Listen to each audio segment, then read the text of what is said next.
get your fix.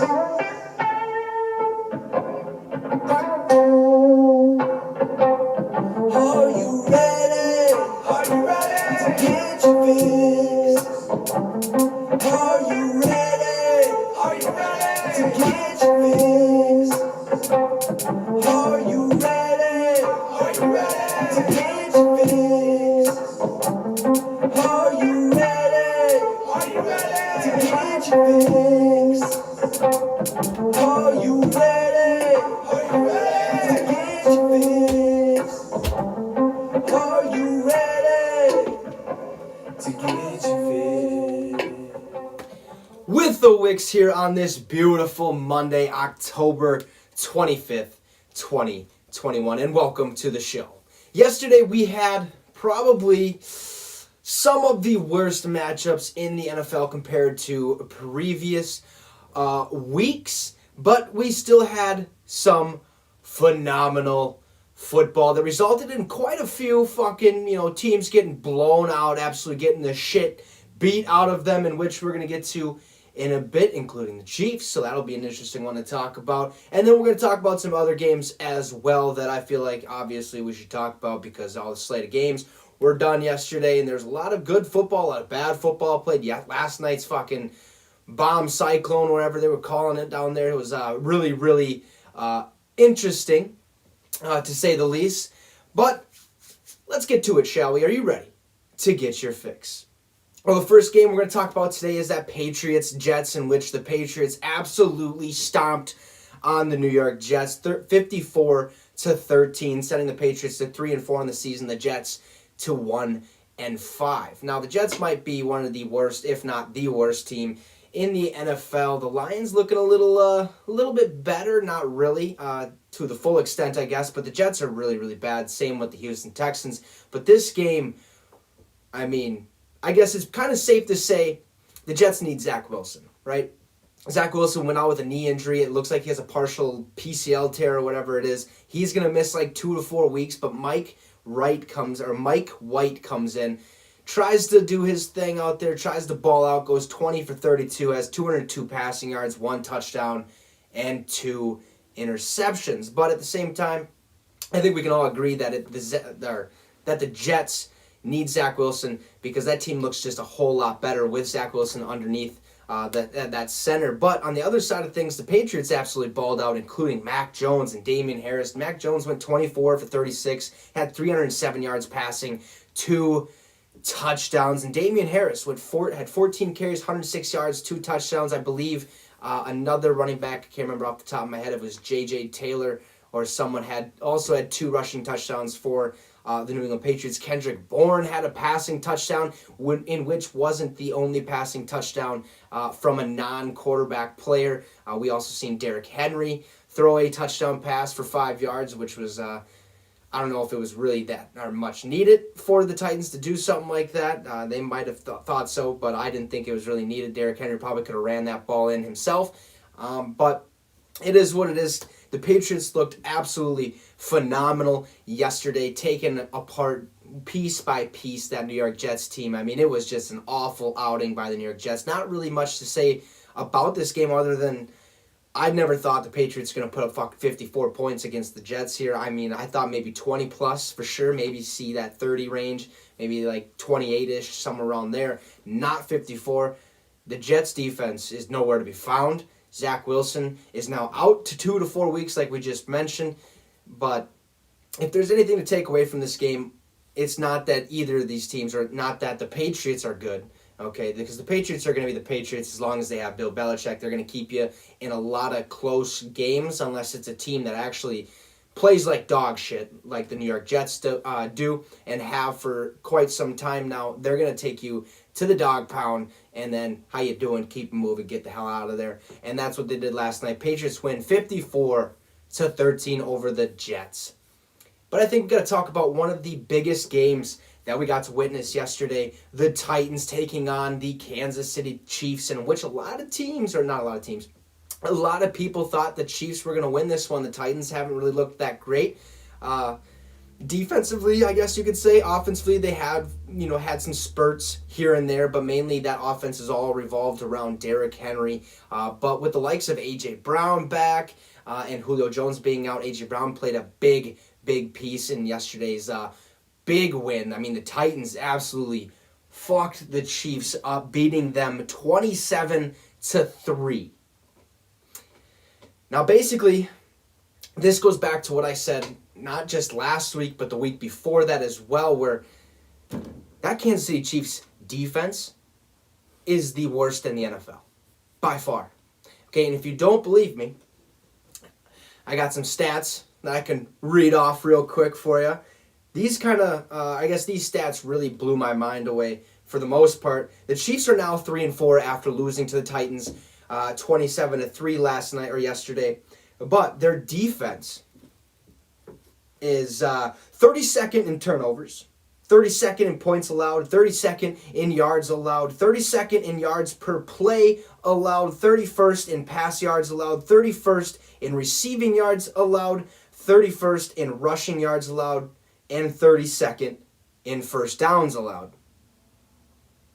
And I'm going to say it once again, like I said last week, the Chiefs, there's no way in hell they're going to the Super Bowl this year. There's no way in hell they probably even make the playoffs. Okay? Now, that's also a little bit of a stretch because the Chiefs we have a lot of season to be played here. There's still 10 more games for the Chiefs to play. They could obviously bounce back with how much that offense can just put up fucking points like it's nobody's business. But I think it's going to be very, very tough for this Chiefs team to make the playoffs at this point. I mean, there's a whole bunch of shit going around. They need to make some moves at this trade deadline, I believe, which is next Tuesday, November 2nd. So they have to figure something out, and they have to figure it out very, very fast. I have no idea how they're going to figure it out because, I mean, on paper, coming into the season, I think the only problem that we all seen was that offensive line. They got rid of a lot of offensive linemen that played with them in those 2 Super Bowls.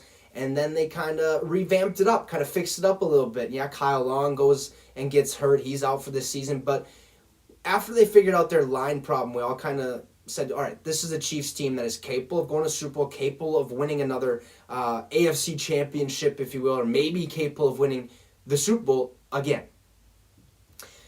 But their defense just hasn't shown up to play. And that is even with Honey Badger back there at safety. That is even with Mike Hughes, who is playing kind of iffy ball right now, has had a couple good stops, has had a couple brain farts, if you will. He's just not doing the greatest, or he's not doing the best that he could be doing at this point in time. But that Chiefs defense needs to figure something out very, very quickly. And if they don't, their season's at lost. And I think it's not only their defense that's kind of, screwing them over, even though that's a huge, huge part of why they're losing these games.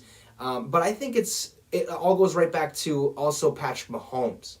And in the fact that I think he's doing way too much on that football field, trying to make plays happen that he shouldn't have to. I get it. The first 2 years, you got to try to make a name for yourself, got to try to make things happen, do what you got to do. You're a veteran in this league. Now it's time to put the P's and Q's together, or dotting your I's and crossing your T's or whatever you'd like to say, and getting the job done. Figuring out who the open guy is. Should I make that throw? Should I throw the ball away? What do I do in these situations? He's had a couple boneheaded mistakes where he has now 16 interceptions in the last 16 games. I have no idea what the hell is going on with Patrick Mahomes, other than I know he's not the next GOAT, per se. I think there's other people that could be in that conversation after Tom Brady, obviously, who, by the way, can we get a round of applause for his 600th touchdown pass of the season? There's a reason this man is the greatest of all time, not fucking Aaron Rodgers. Sorry, Jack, if you're out there watching, it is what it is. I got my guy right here, Brady, 10 times out of 10. But this Titans team, it's an interesting one. They're sitting at 5-2 now. Okay, coming into this game at 4-2, really. They have wins against, the Buffalo Bills. Now they come out and beat the dog shit out of the Chiefs, if you will. But they kind of looked a little rocky for pretty much every game they've played, okay? They've had a couple close ones, but they ultimately find a way to pull it off, get the victory done and over with. But the Titans, I think for the most part, if they continue to get this offense rolling in the right direction like they have been, they're going to be very good. Tannehill played awesome, 21 for 27, 270 yards, a touchdown and interception. Derrick Henry balled out as well, having a passing touchdown for 5 yards in which he literally ran his nose right into the fucking offensive lineman and said, dish it out. And it was a touchdown. Almost missed it. He had a wide open guy on the left side of the field. Could have tossed over there. But I get it. This play was specifically designed to go to that person, for Derrick Henry to throw it there. But like I also mentioned earlier, Derrick Henry probably could have ran that one in by himself. But it is what it is. The Titans did really well. Derrick Henry, 29 rushes for 86 yards, a passing touchdown. A.J. Brown absolutely balled out. I apologize for the guy on Fantasy Football Friday. He said, do I start Terry McLaurin or A.J. Brown? They each scored a touchdown. I told him Terry.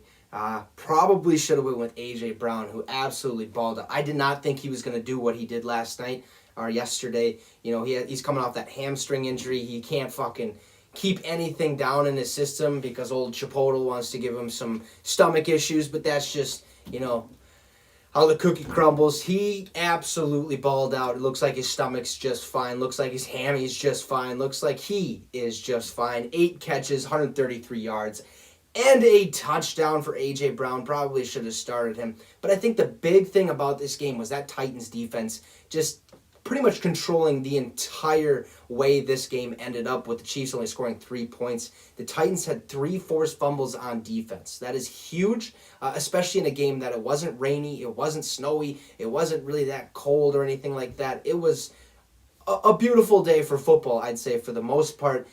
And that Titans team just knew exactly what to do and when to do it at the right time, and made the Chiefs pay, and made the Chiefs pay big time. 27-3 going down to the Tennessee Titans. Now, it all goes right back to that defense and Mahomes. You just got to figure out, or you got to make sure you don't do everything, okay? Let your receivers help you out a little bit. Let your running backs help you out a little bit. Don't make boneheaded mistakes like your brother dancing on fucking Sean Taylor's memorial number. That was just ridiculous. He's dealing with a whole bunch of outside, nonsense that really shouldn't be happening. That's probably getting to him a little bit, but he is a professional. I doubt it's getting to him that much. Probably had a conversation or two with his brother. I know I would have. Probably would have, slapped him around a little bit. But that's just how I would have done it. But it is what it is. I think that Chiefs defense can figure it out. Okay, I think they do. I think they eventually will. It could be too late, but they got to do it, and they got to do it fast, hopefully by November 2nd. Which is next Tuesday, like I mentioned earlier. But the Titans came away with a huge win, 27-3, to remain on top of that AFC South division, I believe it is. So that's a pretty big one there for the Chiefs. Another blowout in which kind of blew my mind. I had the Panthers winning. John had the Panthers winning. And Logan had the Panthers winning this one. But ultimately, the New York Giants came away with a huge win at not at MetLife. I think this was at MetLife. 25-3. The Giants win, moved to 2-5 in the season, where the Carolina Panthers moved to 3-4 after starting the season 3-0. All right. In this game, I think it is safe to say, Darnold might not be the guy down there in Carolina. Okay, he ends up getting benched late in the second half, I think, for P.J. Walker. P.J. Walker comes in, doesn't have the greatest drive of his life. But moral of the story is Sam Darnold got benched. Now, what does this mean? We've talked all last week, basically, about Deshaun Watson and his trade rumors. What the hell is happening with that? It looks like things are starting to pick up. The Heat's kind of, the trade rumors are kind of picking up. Where's Watson going? Is he going to Miami? Is he potentially going to Carolina? And I think that's a conversation to be had, because Carolina doesn't seem sold on the fact that Sam Darnold might be their franchise quarterback going forward, especially after benching him in just a shit show of a game. I mean, we watched Carolina against the Minnesota Vikings last week almost come away with a win. That defense has been playing awesome this whole season. It's unfortunate for the Carolina Panthers as a whole, but a big win for the New York Giants, who all hope was about to be lost. And now it's like, okay, hey, we're right there in the mix of things. I believe Washington and the Eagles only still have 2 wins. I believe they're all 2-5 or something at this point. So that division, again, is a dumpster fire. Dallas Cowboys are obviously going to walk away with that one unless, a superstar ends up getting injured. Hope that doesn't happen, but it very likely could. I mean, we've seen superstar after, I guess not all superstars. Basically, a lot of fucking players get hurt. Big name players get hurt, like Saquon with his ankle injury. I thought that was going to be a big factor for the Carolina Panthers winning this game yesterday, but it wasn't at all. The New York Giants, plain and simple, just beat the dog shit out of the Carolina Panthers. I believe it was like 5-3 before halftime. Just an awful game to watch if you were actually watching that at the start. But at the finish, the Giants just started to fucking, truck away with that one and ultimately come away with the win, 25-3. Daniel Jones looked pretty solid for the most part. Now that's another conversation. Is he going to be the franchise guy for the New York Giants? For me, I don't think so. I think there's obviously going to be better decisions and better choices down the road in the near future. Daniel Jones, to me, seems like I'm trying to think of a guy to kind of put him next to. I would say maybe like a Joe Flacco towards the end of his career, even though he's still in the National Football League. Just got traded, I think, to the Jets, in which he was on the Jets last year, ends up on the Eagles, now he's back with the Jets. But I think Daniel Jones, is as much as we all think he can succeed in this league, and he has, or not really, but he can, okay? I don't think he's the answer there for the New York Giants, but the New York Giants have problems everywhere, okay? Defensively, offensively, I mean, it's just all around. They were dealing with a bunch of injuries, a lot of COVID stuff, I think, going around there for the New York Giants. But Daniel Jones did pretty well yesterday. 23 for 33, 203 yards, and a touchdown pass. That Giants defense, we said there's a bunch of holes there. We said they have to clean things up. Last night or yesterday, this Giants defense was all over the place, playing absolutely out of their mind, did really, really well. 7 pass deflections, 1 interception. I mean, this defense was flying around to the ball, making plays left and right, getting things out and about. And I guess, I mean, I know Joe was a Super Bowl MVP, and I do respect him, but towards the end of his career, he wasn't that anymore. I think that's where you can kind of put Daniel Jones, where he might win you games. Okay, he might put you in the right position to win you games. I just don't think ultimately he's going to get the job done. Where Flacco, I think when he was in that Super Bowl, or had that Super Bowl MVP run in that Super Bowl team, it was basically the whole team around him, winning that game, or winning that Super Bowl for him, even though he did a lot of work in that Super Bowl, obviously. But I still think, Daniel Jones he's dealing with a bunch of nonsense, if you will. Saquon Barkley out. Kadarius Toney wants to act like a fucking goofball. He needs boxing lessons. Can't fucking hit a guy that's 6 inches away from him. I think he needs to figure that out. Maybe, use that fine money, double it a little bit, get some box lessons. He'll figure that out. But the Giants, I didn't think they were winning this game. A lot of us didn't think they were winning this game, especially with how the Carolina Panthers have played lately. But the Giants got away with a win somehow. I don't know how Carolina let them sneak away with that one, but they did. Giants now move to 2-5 on the season, where the Carolina Panthers move to 3-4 after starting 3-0, like I noted earlier. They got some things to figure out. Okay, Gilmore wasn't playing for him. I think he's coming back maybe week 8. We'll see how that all works out. I think they did release him or get him off the physically unable to prepare or to play list or whatever. He was practicing and stuff like that, but I don't think he was ultimately ready to rock and roll yesterday, which is why they sat him. And I think it was a good idea to sit him, because who would have thought, the New York Giants were going to come in here and beat the Carolina Panthers. The way the Panthers have been playing lately, I did not think the Giants were going to do this. But there's a lot of games like that where, we're going to talk about this next game. And for example, the Cincinnati fucking Bengals.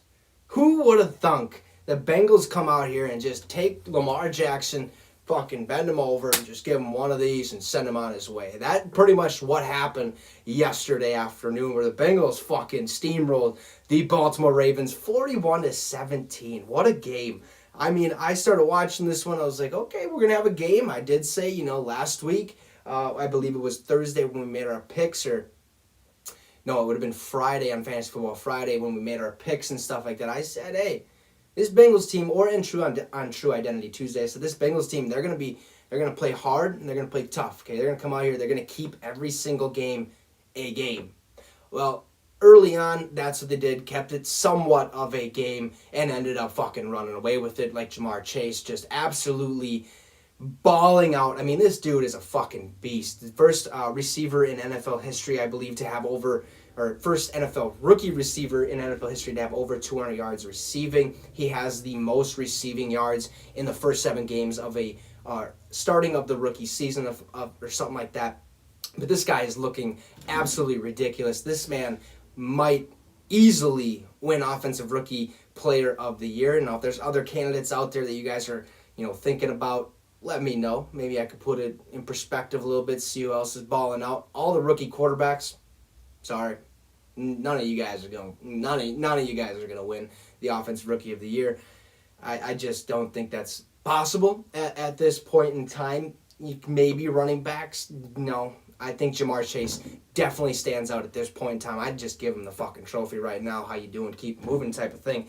But Jamar Chase absolutely fucking balled out. Only had 8 catches, 201 yards, touchdown. The man fucking made 3 of the Ravens miss somehow and had like a 60, 70-yard fucking touchdown catch.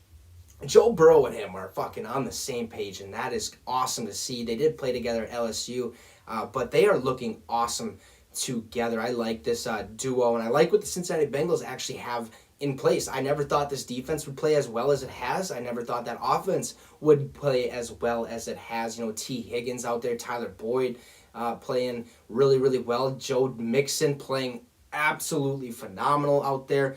He did pretty well for the most part. But Jamar Chase, like I said, I think, if he continues to ball out, that Bengals team is going to be hard to beat. And we seen that yesterday, beating the shit out of the Baltimore Ravens like it was nobody's business. Joe Burrow had a fucking day as well. He's very surprising this season. After having that gruesome injury, you'd expect some kind of, leniency on what he's doing, how that knee is feeling, how that leg's feeling. Now, the man's out there to play football, and he's winning games, okay? He is the first place in the AFC West, I believe that would be, or the AFC North with the Steelers, the Browns, the Ravens, and the Bengals. But they were also the number 1 seed in all of the AFC. If the season ended today, the Bengals would have the number 1 seed in the playoffs, have a first-round bye. Who the hell would have thought we were here? Like, how the hell did the Cincinnati Bengals bamboozle all of us? Like, I would have never guessed this. Nobody would have guessed that the Bengals are going to be 5-2 to start the season at all. After, the last 2 or 3 years of just absolute dog shit performances. This is absolutely mind-boggling to me, especially coming over and beating the Ravens 41-17. Like, once the Ravens scored 17 points, it's like they stopped. They're like, that's all we got. That you guys can just continue to score, and we're gonna pack our bags and we're gonna head on the bus real quick. Let us know what the final score is after the game. Right? Sounds good. That's basically what happened. But it was kind of also slightly expected that the Bengals might make this a game. Like I said last True Identity Tuesday, the Bengals are going to play hard. They're going to play tough-nosed football. They're going to literally keep every game to the last second. We've seen them have a close one against Green Bay, win a close one against Minnesota, beat the fucking Pittsburgh Steelers, another division opponent. They're 2-0 in their division right now, okay, against division opponents. This is a big, big team. But also on True Identity Tuesday, we talked about the Baltimore Ravens. What is their identity? Lamar fucking Jackson. You have to stop Lamar Jackson. And even though Lamar is still Lamar and was still Lamar last night or yesterday, it was, a rough one all around the board. There was literally nothing the Ravens can do defensively, offensively. Literally, Lamar Jackson had to do everything in his power that he could, hopefully put up enough points. Didn't do so. But the man went 15 for 31, 257 passing yards and a touchdown. He also had 12 rushes for 88 yards. Just couldn't find the end zone rushing for any of their backs. He was their leading rusher in that game. The receiving wasn't all that great, with Marquise Hollywood Brown, Rashad Bateman were back. I believe they both had, 80 yards exact. But the Ravens, they got some issues, okay? And not just the running back issues that they suffered early on in the season with losing Gus Edwards, J.K. Dobbins, and Justice Hill, because they have sort of, added some, big name backs, if you will, to their backfield. Latavius Murray, Devontae Freeman, and Le'Veon Bell. Le'Veon Bell needs to just change his goddamn number. Maybe he can get a few yards here and there. But that's just my opinion. But their defense. Okay, this is a defense that I think we all kind of understood was hard-nosed, was going to, play to the last second of every single game. Be very, very solid every single game. Last night we got to see the Ravens defense get exposed. And I mean bad. The Bengals are a very, very good team. Okay? I don't think we got to take them lightly anymore. I think we got to start looking at the Bengals as a serious contender, sitting basically nearly halfway through the season after week 8. It's basically at halfway point, if you will. But they are rolling, and they're rolling early. Hopefully this continues to go on throughout the rest of the season. Now, they do have to play the Pittsburgh Steelers one more time. They do have to play the Browns twice, and they have to play the Ravens one more time. It's going to be interesting to see how their season kind of ends up going or what direction it kind of goes in. But I still think the Bengals are a real team, okay? And I still think they have the capability, okay, the possibility of making the playoffs, which would be awesome and electrifying to see. New jerseys, Joe Burrow and Jamar Chase just rolling after Jamar Chase, and I can't catch these fucking balls, man. They have no fucking white line, okay? They're a lot slipperier, yeah, however you want to say that, than the fucking college balls. Like, what do you want me to do? You want me to, my hands to grow or something? I just can't catch these balls, and now it's like, we got bamboozled there, Jamar.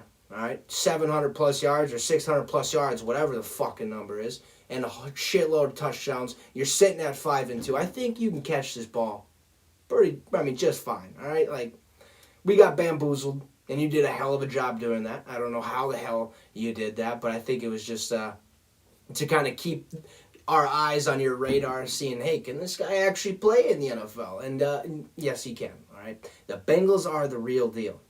And I'm saying that with as much confidence as I can, because we all know that the Bengals could all of a sudden at one point, maybe next week, just shit the bed. And they finish the season fucking 5-12. Okay, that's very possible that could happen. We could see this Bengals team go from hero to villain real quick, or good to shitty. That's what I'm saying, basically. But at this point in time, I think we're looking at a Bengals team that means business, okay? And I think we all got to say, who they think gonna beat them Bengals? Who they? That's the Bengals right there. And it's going to be tough to beat the Bengals. If you go in there expecting to win, you're not going to win. The Bengals will shit all over you. And if you go in there thinking, this might be, a game, you're going to have a chance, okay? You got to put every single piece on your board and make sure it's all aligned correctly in order to get the win. I think this Bengals team means business, and that brings me to my next team. A team that stinks still, okay, but a team that kind of surprised a lot of people right off the bat, okay? The Lions, or the Detroit Lions, moved to 0-7 on the season. I don't think they're going to be winless on the year. I still think they are better than a couple teams. At least one team for sure in my radar. I think they are better than. But the Lions got heart, man, and I think it all goes right back to MCDC and his coaching style, and he gets these players ready every single week. I think he is officially the man there in Detroit. I would not let him go. I think he makes this team, buy in to what they're trying to build there for the Detroit Lions. It basically all goes back to pay fucking Calvin Johnson his money, and you can put this whole fucking curse behind you. Maybe, because I think the curse goes back further when, fucking Barry Sanders made one playoff appearance and then see you later after a 10-year season. It sucks for him. I think he might have made 2 playoff appearances, but not many. You get the gist, okay? The Lions fucking stink. That's just basically what it is. They're 0-7, but hey, they pulled some trickery. They wanted to make sure, they wanted to see, hey, do the Rams really have what it takes to beat us. Okay, let's throw everything we fucking have right away at the Rams. Let's go for it. Fuck, the Lions go down there, score a touchdown. It's 7-0. You're like, onside. Let's get it. Fucking kicks it. They get the onside. Go all the way down the field. They end up kicking a field goal or something like that. Or after that, no, excuse me. Before they did that, they go down the field. Gets to like a 4th down. And you know what they do? Fucking fake punt. And they throw it. Complete 1st down. Detroit Lions, now you're thinking, what the fuck is going on here? Did the Rams come to play, or did MCDC just pull this out of his ass and say, here you go, we're going to win this one? Basically, that's what it looked like, but ultimately it failed. Okay, that trickery did not work. The Lions, I mean, from what we all know or knew was going to happen, they lost. All right, plain and simple. They lost 28-19 to the Los Angeles Rams. This game could have been a fucking blowout. The spread was negative 16.5 or 16.5 for both sides or something like that. Just a ridiculous spread. Like, everyone knew the Rams were going to come in here and just beat the dog shit out of the Detroit Lions. But that wasn't the case because the Lions wanted to make a statement right from the get-go, in which they did, converting both a fake punt and a fake onside. Look, if they get that fake punt and they score a touchdown after that, we're looking at a 14-0 ball game here right off the get-go, okay? Then, obviously the Rams are going to do what the Rams do and ball out. This game was, pretty much a no-brainer other than that trickery off the bat. You're just like, is he using his whole playbook right now? Do they honestly think they might fucking lose every single game if they don't start trying new shit every single week? But I think ultimately they also did this because it was the rematch, or I guess the reunion of Matthew Stafford on the Rams coming back to take on the Lions, and the fucking Jared Goff coming over to take on the fucking Rams, in which both teams kind of flip-flopped, or both quarterbacks flip-flopped. And that's really what this is all about. Give Jared Goff the best opportunity or the best chance to try and come away with a victory in this one. Didn't happen, obviously. The Rams are fucking good. The Lions stink. You could put up 21 points and they still probably would have lost to the Rams. So Matthew Stafford absolutely balled out, showing why, he needed to get the hell out of Detroit, because Detroit have absolutely nobody. Okay? Nobody. TJ Hawkinson's literally the only guy they got. The wide receiver-wise, Amon-Ra St. Brown, I was really high on before the fucking season got underway, and they decided, we don't need him right now. We got Quintez Cephas, I think. We have fucking, who's the other guy? My point exactly. I have no fucking clue. That's basically how it goes down, okay? So, Daniel Jones or Jared Goff for your organization? If I had to pick between Jared Goff and Daniel Jones, that's a tough one. They both suck, but I think I'd have to go with Jared Goff just because this man led his team to a Super Bowl appearance, okay, against New England Patriots. Probably could have won that game if it weren't for my guy, fucking Tom Brady over there. But I think Jared Goff has a little bit more potential. I think it goes back to the team they're on. Detroit Lions are absolutely garbage. They have nobody on offense. They have nobody on defense. This team needs to figure out. DeAndre Swift, TJ Hawkinson are literally what's keeping this fucking boat rowing a little bit. They're 0-16. They're about to sink to the goddamn bottom of the ocean. But something is keeping them afloat, whether it's fucking DeAndre Swift and Hawkinson holding that boat up or something. It's a bad one over there in Detroit. They got to figure a lot of shit out. Like, just fucking move the team, rebuild it, whatever you got to do, because something ain't working out there. And I have no idea what it is. I have a good feeling it's the fucking curse. The Lions are definitely cursed.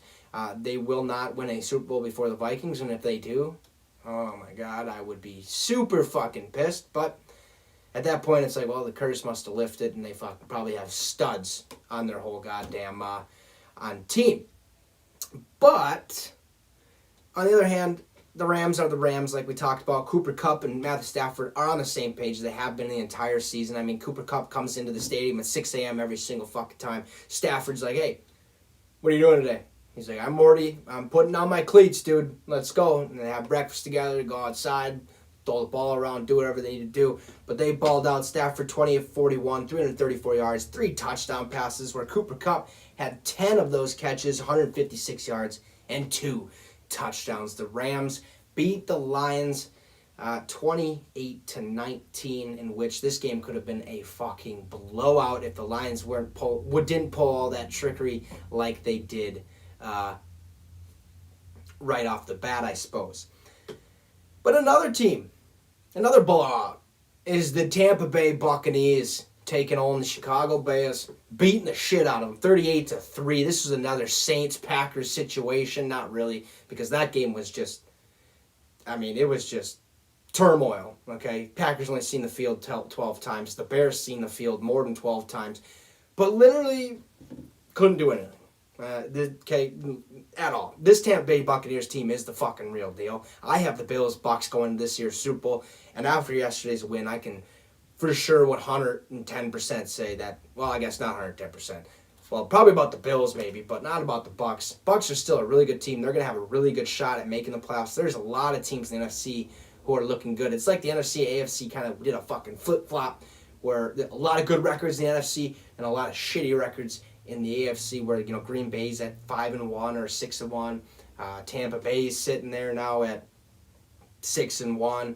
The Rams are sitting there at 6-1. So there's a lot of good teams. Cowboys are there. Ravens, I guess they're on the AFC. But you get the gist of that. But basically, what this game all entailed was Justin Fields struggled early on and often throughout the entire game. Ended up throwing 3 picks in this one. Helped my Tampa Bay Buccaneers defense give me some fucking fantasy points. I believe they put up 20 fantasy points for me. That could be a huge one in hopefully securing a win. I still have fucking Alex Collins hopefully playing tonight. Rashad Penny was added from IR, so we'll see how that one goes. But the Buccaneers, I don't know how they did this. The Bears defense just couldn't figure out how to stop Tom Brady, Chris Godwin, Mike Evans. Really, they couldn't stop Mike Evans at all. Even without Antonio Brown, without Rob Gronkowski, this team looks like the real deal, basically. Tom Brady balled out.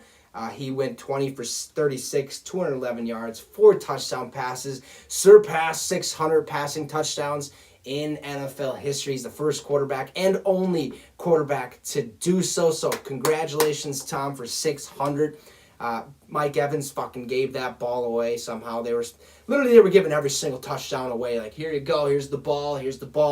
And then 600 comes and Mike Evans like, hey, you! Hey, there you go. Have a good one. We'll see you later.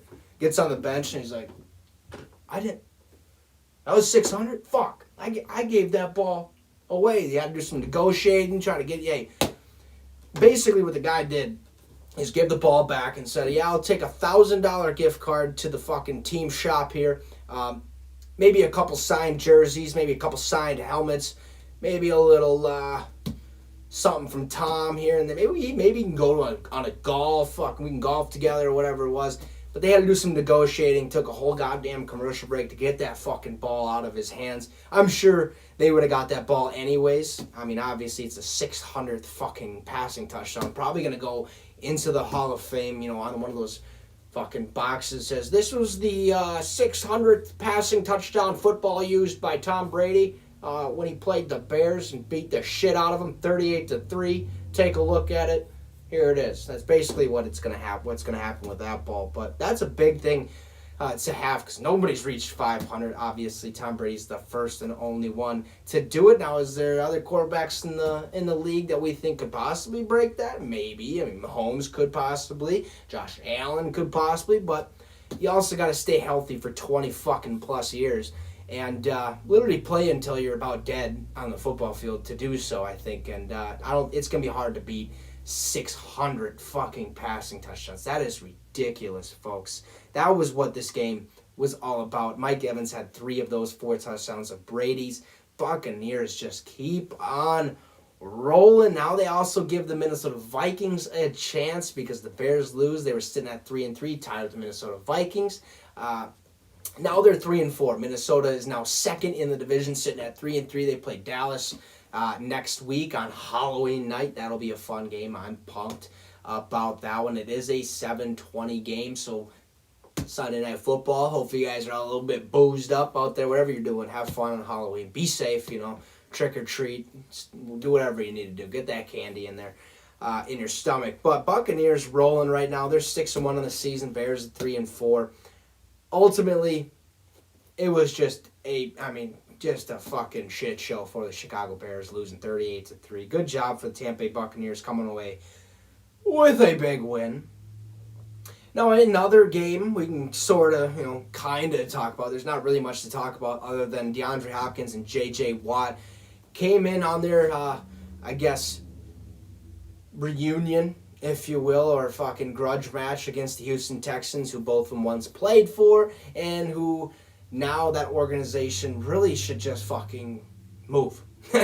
I don't like the Houston Texans at all. It's sad, but basically they got the shit beat out of them 31-5 to the Arizona Cardinals. Was bound to happen. We all thought this was going to happen.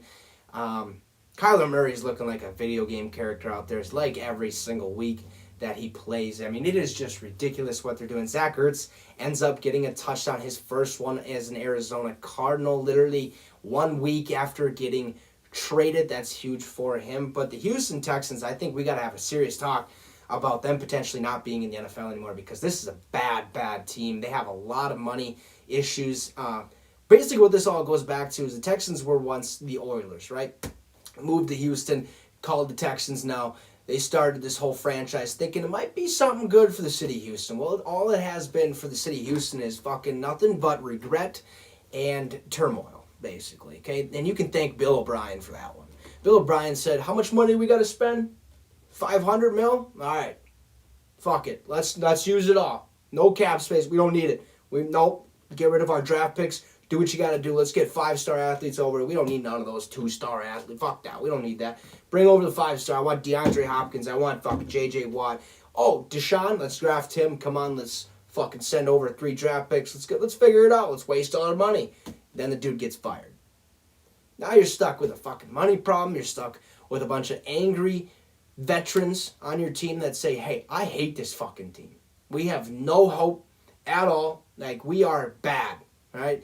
I'm sorry, Davis Mills, for Deshaun Watson's fucking stupid actions off the field or whatever you want to say, because, I mean, obviously if he were still there, he'd be playing pretty well. Even if Tyrod was there, they'd be playing a little bit better. But this is a very, very bad team. Just got rid of Whitney Merciless, who's now a Green Bay Packer. Made a couple plays for the Green Bay Packers this weekend. Good for him. But, I mean, I think we got to start talking about the Houston Texans maybe fucking moving. I don't think they should be an NFL football team at all. We got to figure something out there.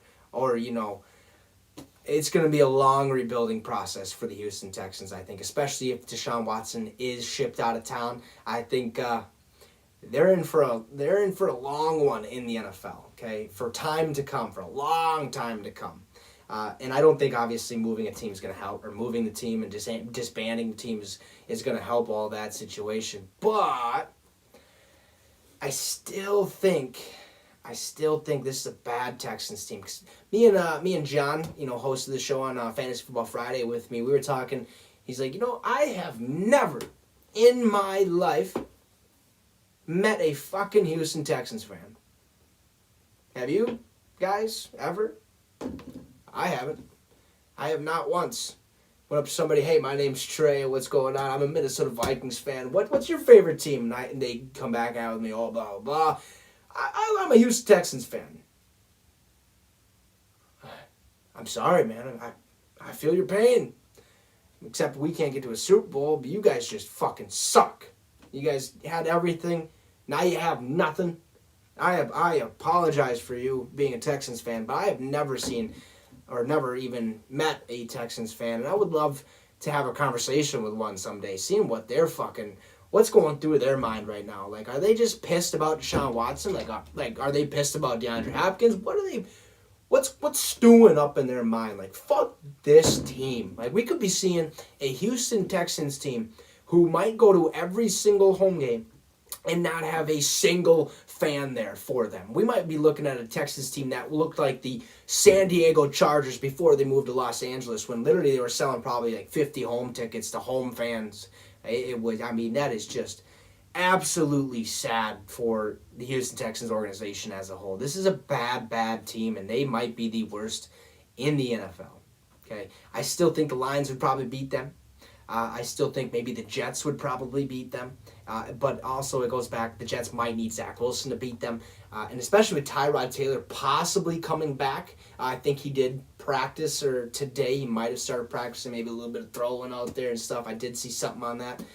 So that is big news for the Texans, because I think they play a lot better with Tyrod Taylor at the helm, because, I mean, that dude, he deserves to be a starter in this league. He's just had some very, very unfortunate series of events take place in which kind of held him from being a starting quarterback, and it is what it is. But the Cardinals fucking 7-0. Who would have thunk? Like, this is nuts. This is their second time in history, going back to the 7-0 St. Louis Cardinals back in 1974. They weren't even in Arizona at that time. That is absolutely bonkers to think they haven't been 7-0 since then, like, at all. That is really, really crazy to me. I really think this Cardinals team means business. They are the real deal. No longer underrated. No longer, they were never overrated, but I think they were really misunderstood. Really, like, big time, I guess, underrated by a lot of people. They were kind of just overlooked for a little while. Like, yeah, they're good, but I mean, the Cardinals are going to be Cardinals and just kind of fuck up every now and then. But hey, they're the fucking real deal. Sitting at 7-0. I can't even remember who they have coming up next. I believe it might be, it's Green Bay on Thursday. That's going to be a tough matchup. If the Cardinals win against Green Bay, in which I don't think will happen, I think Green Bay ultimately defeats the Cardinals, handing them their first loss of the season. That's going to be a tough one, though, at the same time, because Green Bay is riddled with a bunch of COVID-19 fucking shit going on with them. Devontae Adams got it. Joe Barry, I believe, has got it and stuff like that. So it's going to be interesting to see how that one all rolls out, which leads me to, like, they're all vaxxed, so that shit don't work. I mean, that's my 2 cents on that part of it. So, obviously, the Cardinals have a tough matchup coming up. Might be 8-0. Okay, but I still think Green Bay is going to hand them that first loss. They did come off a big win over the Texans. Not really a big win, because we all know the Texans are garbage. As long as we have actually been alive, basically, they've been garbage. They have made a couple playoff appearances here and there, with basically because of Deshaun Watson, DeAndre Hopkins over there, and J.J. Watt. But all of them, I mean, are gone, or Deshaun Watson decides to, have his whole criminal history or criminal events pop up out of nowhere. So, I mean, it is what it is. Texans are a bad team. I wish they would go back to the fucking Oilers. That'd be sick. I want to see the Oilers jersey back in play, even though I think the Tennessee Titans technically own that name now, because they were once the Tennessee Oilers or something like that, or I hope that's right, or something like that. And now they're Houston Texans or Houston Oilers, I think. I don't even know. I just know they were the Oilers back in the day, and those jerseys were awesome. You can't go in their old stadium because it's filled with fucking asbestos, which would be pretty fucking dope to kind of, take a tour of that old stadium. But there's no way in hell you're going to want to, because you'll come out with cancer on the other side of it. That's not good for anybody. But big win for the Cardinals, remaining undefeated, 7-0. Now we got to talk about some fucking interesting game last night, huh? Indianapolis Colts, San Francisco 49ers playing in what was called a bomb cyclone. The hell is a bomb cyclone? Well, basically, it was like a tsunami with only rain, is what it looked like out there, okay? I mean, this was a shit show. I don't know how they played this game. Literally, at one point, I think it was like 2 or 3 minutes left before half. The game was fucking taking forever to figure out what the hell was going on. I literally texted Logan and John, guest hosts on Fantasy Football Friday. I was like, how the hell, like, they gotta call this game. They have to just stop playing what they're doing, stop doing what they're doing right now, and see fucking weather delay or something, because this is awful. I mean, they couldn't hang out of the ball, for crying out loud. You fucking get it? They'd cover with 2 hands, they'd hit one guy, and the ball would just fucking, see you later. You're like, uh-oh, I fumbled. I mean, a lot of them were getting hit out, but usually if some of those hits, they stay in, okay? But with how fucking soaked these guys were, I mean, head to toe, the 49er red was fucking maroon after the game. The Colts white jersey was like, you could just tell if you were to wring it out, you'd get probably a fucking gallon of water in there. But it was a sloppy shit show out there last night. And good for running backs, right? Good for fantasy football teams out there. If you had Elijah Mitchell or Jonathan Taylor, or Naheem Hines. If you had those guys, hell yeah. Even Michael Pittman Jr., who actually had like 106 yards and a tutty or something like that. Absolutely balled out as well. Carson Wentz, though. He absolutely fucking Carson Wentz out there. Like, it was bad. Literally, I'm watching. This guy's scrambling to the right side, and he's about to go down, and he sees one guy. Not wearing white, by the way. And he just, there you go. Literally had me giggling. I was laughing so hard, and I was like, what the fuck did I just watch? Like, are you kidding me? That looks like, I think, the best video of what I seen yesterday. I gotta go find it. It is fucking awesome. I mean, it is plain as day. And hey, if this gets fucking cut out or whatever, copyright, I don't give a shit. It is what it is, but I think this is funny. This was posted by NFL Memes, IG. He literally just fucking threw that ball. All right, now, yeah, we're going to skip that. But, I mean, it was like the water boy. If you've seen it, awesome. He just literally said, take the ball, here you go. We don't need it. Almost lost him the fucking game at one point. I'm like, dude, what is going on? Like, this is...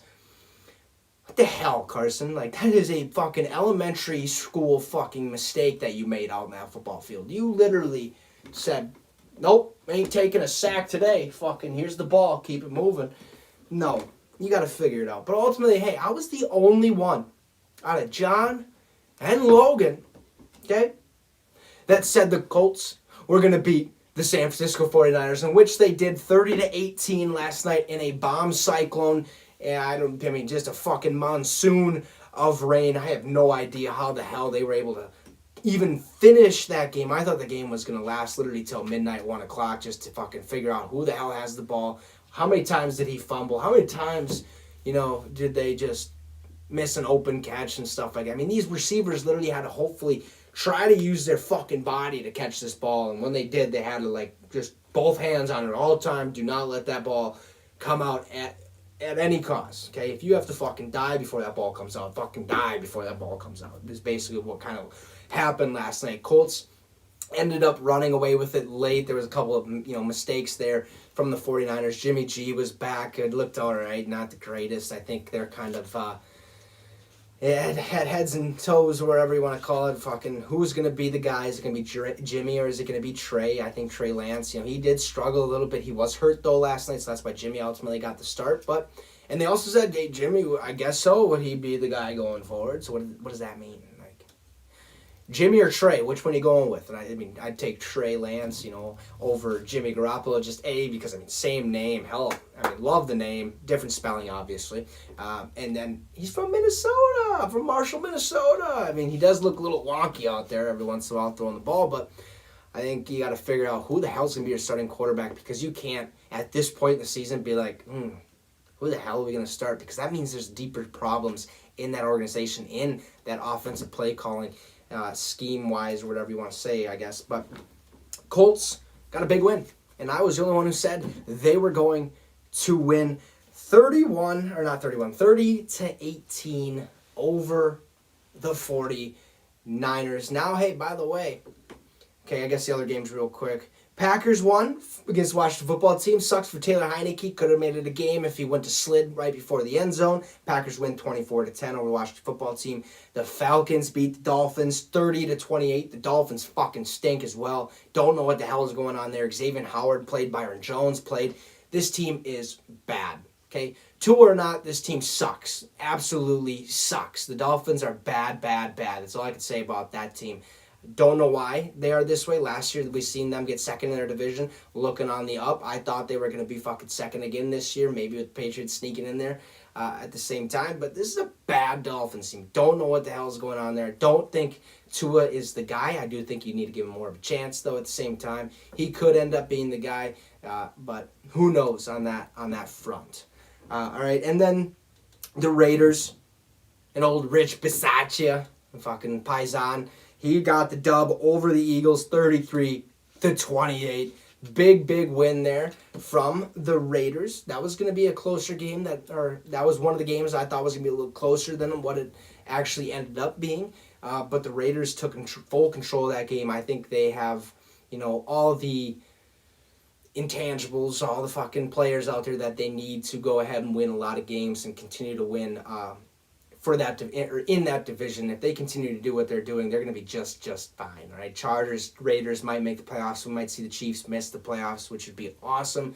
And maybe Patrick Mahomes could have a little chit-chat with the old Jackson Mahomes or whatever his brother's name is and say, hey, quit with your fucking TikToks. We talked about that with Juju. There's a reason in 6 of my fantasy leagues I had the opportunity to take Juju, and guess what I said? Nope, not taking him because he's too fucking busy TikToking all over the field and doing what he wants to do best and being a media star, not a fucking football star. It's basically what happened. He ends up getting injured, probably best for him. I hope all is well and stuff, but that TikTok, stay away from it if you're in the NFL, all right? I don't care what you do on the outside of it, okay? Once it's off season, do what you got to do, all right? Once it's time to play, get all that outside nonsense away from you, all right? And then fucking focus in a little bit. And I think Juju was starting to do that a little bit. We weren't seeing too much of that shit from him, but he ends up getting hurt. Now he has all the time in the world to do whatever he wants, right? So good for him. But ultimately, what was I going to get to here? The Monday Night Football preview. Tonight we have the New Orleans Saints against the Seattle Seahawks. Saints sitting at 3-2. Seahawks sitting at 2-4 and last in their NFC West division. I believe that is the toughest said to be division in all of the NFL, which it still is. All right, these teams are good. Russell Wilson, if he were back, they'd probably be looking at a 3-3 season instead of a 2-4 season, although Geno Smith looks like he can play just fine and go out there, ball out for a couple games if he needs to, and he needs to because obviously Russell's out. So this is going to be a fun game tonight, all right? Saints, Seahawks, who knows what the hell is going to happen. The Saints have a really, really good defense, or I guess not really, really good, but a decent enough defense that should be capable of holding the Seahawks to under 21 points, under 28 points, somewhere around there. It's going to be a low one, but at the same time, it could be a high-scoring game. Because what happens if Jameis Winston goes out there and fucking, balls out, throws 3 tutties, 4 tutties, how you doing, keep it moving, fucking Marquez Callaway comes out of nowhere, catches a Hail Mary or something. But on the other side, it's like, well, the Seahawks still got DK Metcalf. They still have Tyler Lockett over there. That defense needs, they need some work, obviously. It's why they're sitting at fucking 2-4 at this point in the season. But, offensively, this Seahawks team is pretty solid, okay? If they get going fast, and they get going early, we could be in for a game. And I think tonight is going to be a fun one to watch. I ultimately think, at least I have the Saints winning this game. Better record, better defense, in my opinion. Better running back in Alvin Kamara. They don't really have too much depth behind Alvin Kamara. Where Seattle right now, they just activated Rashad Penny from IR. I hope Alex Collins is playing because he might be the only way I fucking stay in my 16 or 18 point deficit or whatever it is and win my fucking game for the second week in a row. Who I believe my opponent has DK Metcalf, so he can't go off. Tyler Lockett, you can do whatever the hell you want. Jason Myers, he's going to hit a couple field goals more than likely because I don't think Seattle's going to reach the end zone that many times as the Saints might. So hopefully Alex Collins plays well. But all in all, I think this is a better Saints team than a better Seahawks team, a healthier Saints team than a Seahawks team. But it's going to go right down to the wire. And we have the ManningCast back tonight. The last time they were here was week 3. I can't remember exactly off the top of my head what game that was. I want to say it was some fucking, I don't even remember off the top of my head. I'm not even going to guess. But it's going to be an interesting one. It's going to be a fun game to watch. It's going to be explosive. It's basically going to be a nail-biter. In my eyes, I think it's going to be a nail-biter. Right until that fourth quarter, we're going to start seeing, at least in my eyes, the Saints fucking run away with the win. There we go. Don't know why I was saying take.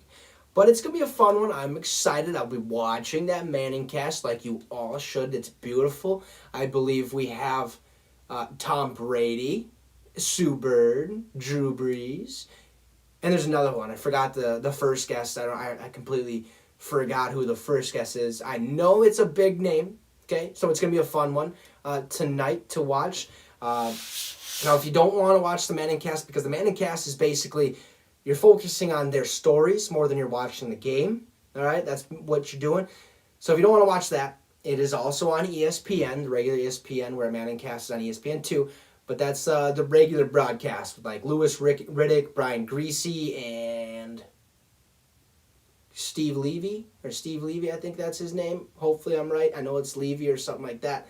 But that one's just basically like every other single game that you guys get to watch the broadcast and stuff like that. But I would expect a fun one, a nail-biter. It's going to be awesome, electrifying. Alvin Kamara is going to reach the end zone. Hopefully Tyler Lockett reaches the end zone, not DK Metcalf. Don't need him scoring like any points at all. Keep him fucking, hopefully, don't want to say this, but hopefully he gets hurt out there for my fantasy team. Hope he stays healthy. For being a football fan, you get the gist. I don't want him to get hurt, but I would love for him to get hurt so I can win fantasy. If he does, hopefully it's like a one game type of thing. He's back next week. He's all good to go. Never wish getting hurt on anybody, but I'm desperate, man. I'm really, really desperate at this point. Need the win. Sitting at 1-5. All right. Got to move to 2-5 at one point. All right, let's get that dub and let's have a fun one. That is all I have for you guys today. Thank you for joining. Thank you for the questions and talking with me as well. I would love if you guys continue to do that. Keep bringing stuff up for me to kind of get out of my mouth or kind of think about and see. I guess how do I want to examine the whole world of football from a different perspective like you guys have given me. But anyways, go enjoy the rest of your night. We will see you back here tomorrow at 6 p.m. Central for True Identity Tuesday. And you just got your fix with the Wicks. Thank you guys and have a great one.